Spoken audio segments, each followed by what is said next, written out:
Pero yun na nga, Sam. Baka pwede natin yung kwentuhan. Tungkol saan ba yung Baker's Heart? Yeah, actually, ang Baker's Heart is tungkol siya sa isang bakery, syempre. Ito si Carla kasi, pinamanahan siya ng nanay niya ng bakery. Tapos ngayon, gusto itong kunin ng tatay niya at ibenta. Ay. Tapos ngayon, syempre nag-hire siya ng lawyer kasi hindi pumayag si Carla at siya yung lawyer. So, hanggang doon lang naman. Ayoko namang pero... Hindi pa rin ba pwede? Kasi, syempre, meron pang hindi pa nga nakakapanood eh. Syempre, kapag sobra ka namang, chinika, baka mamaya hindi na nila panoorin. Abangan na lang nila kung ano yung sasabihin ko dito ngayon. So, di ba? Mas maganda talaga na napapanood nyo siya. Para at least, na-enjoy nyo rin talaga siya, di ba? Tama, pero ang cute from the trailer itself, di ba? Nakita nyo kanina. Di ba? May mga nakikita tayong mga kilig-kilig portions na gaganyanan kayo ni Paolo. Baka ngayon naman, guys, pwede nyong ikwento kung tungkol saan naman yung inyong mga characters or kaya may background pa kayo on your characters na pwedeng i-share. Pwede naman. Si Paolo muna. Sige, Paolo. Hindi kasi kanina nagtanong ako, ano nga ulit? Nakalimutan na agad. Nakalimutan ko kasi tagal na rin natin ginawa to. Pero yun, nakalimutan ko yung character ko. Yung character ko po dito si Daniel. So ako po yung magiging abogado nung dad ni Queen Ay na tutulungan ko yung dad niya na makuha na yung bakery. Kumbaga para mabenta na rin sa iba. Pero syempre magkakaroon ng twist yan na para na sa tao na abangan yun, di ba? From bad to magiging mabait. Wow, grabe. Makikita na may clues na kami sa twist. Alam na din nila. Ako, parang nakapag-aral ako sa ibang bansa ng pag-bake. So, ayun, bibilin ko yung bakery niya. Ikaw ang buyer. Yes, the buyer. Yun na nagkaloko-loko na si Glenay. Ikaw pala ang may kasalanan. Lagi ko na siyang binubuli. Ay, ganun. Sa States nag-aral, so medyo ma-English ang iyong character dito. Sample nga. Sample. Isa lang. Pinag-sample ng English. Hindi. Yung lines ko dun mo. Hindi na nakapag-ready. As a pastry chef.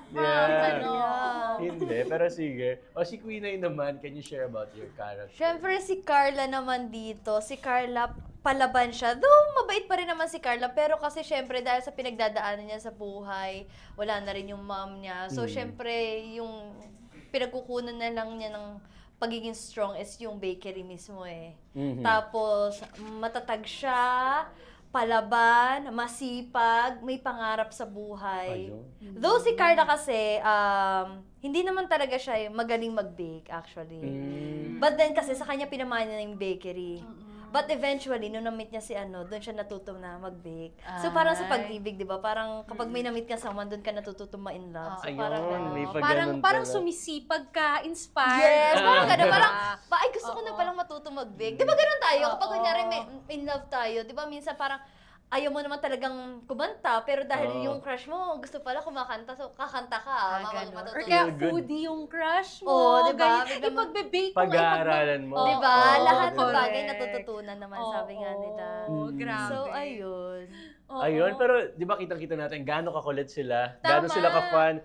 Pwede ba kayo? Chemistry, di ba? Yung chemistry namin. Kalokohan na kami sa set ng mga yan. Speaking of set nga, can you share sa amin yung mga set secrets, mga kakulitan na ginagawa nyo? Something memorable na nangyari sa set? Actually, natulog lang kami. Uy, hindi ka matutulog. Ang grabe naman sa tulog. Wala naman. Kami siguro, more of lang talaga. It comes naturally kasi kapag kunyari, halimbawa, off-cam, syempre doon talaga nabubuo din yung communication. Talagang doon nagbe-build di ba? Kailangan may chismisan. Like, ibang naman. Pero bawal libunyag yung chismis. Oo. Baka matanong Pakibulong na lang sa amin later off-cam, guys. Syempre may mga pinag-uusapan tayo, which is wag na lang natin sabihin dito. No? Pero yun nga, parang doon kasi mas nabubuo din yung closeness namin kapag off-cam. And ayun, kapag naman on-cam na, yung hindi ko talaga malimutan, yung sabunutan talaga namin. Ay, may ganong aabangan, may ganun sabunutan pala. level. Oo. Merong sabunutan doon, which is, ang hirap kasi di ba vertical siya. Yeah. So pag sabunut, hindi ka pwede masyadong Magalaw. sobrang galaw. Kasi Oo. mawawala ka sa camera. Sa frame, So yun din yung ano talaga, yun yung challenge din talaga sa amin, na parang dapat, ano ka, medyo kapag dadayain mo na lang yung sabunutan. Pero syempre, dapat hindi naman halatang fini-fake mo yung ano. So, meron pa rin talagang intense, pero yung ano lang, sakto lang. Kahit yung sampal niya sa akin eh. Oo. Imbis na gumanon ka, ikot Konting galaw Talagang- lang. Kasi maalis ka sa frame. Pero hindi, may sampal doon na totoo. Oo. Yung sa ano, Medyo diba? malakas yun. sorry. Mahilig ba ng paldo? Oy, Abangan hindi. namin Nag-sorry yan. naman ako sa kanya. After Medyo nung, lang, okay Ayun. lang. after Tama, nung tama. scene, nag-sorry naman ako. Kasi parang, kumbaga syempre, nagpaalam din naman ako sa kanya before. Oo. Na parang okay lang ba na, Na, ano, oo. totohanin. Para at least yung Real yung reactions. yung emotion. Oo, Diba? the Parang pain, Kape lang, ganyan. kape lang. okay kape na. lang. Wow, kape lang na. Joke. Kasi di ba minsan kasi parang ang pangit naman kung dadayain mo lang talaga then halata sa camera. Mas maganda siguro when it comes naturally. Tapos, pero syempre, hindi naman yung sobra talagang like literal na mamamasa or something. Grabe ka na kung mamamasa, Minay. Grabe ka na, may galit ka na talaga kapag mamasa feeling pa ko, yan. ano na yun, parang may galit na yun. Hindi na character yun, may halong galit na ng personal. Joke. Tanong ko lang guys, gaano katagal ang isang episode ninyo? Kasi it varies, di ba? Minsan 1 minute and 30, minsan 3 minutes. Pare-pares ba? Parang Mga ganun. drama. minutes. Oo. 3 minutes, May 4 1 minutes. minute, Yeah. Ang saya, Yeah, di so ba? that's the micro drama pala.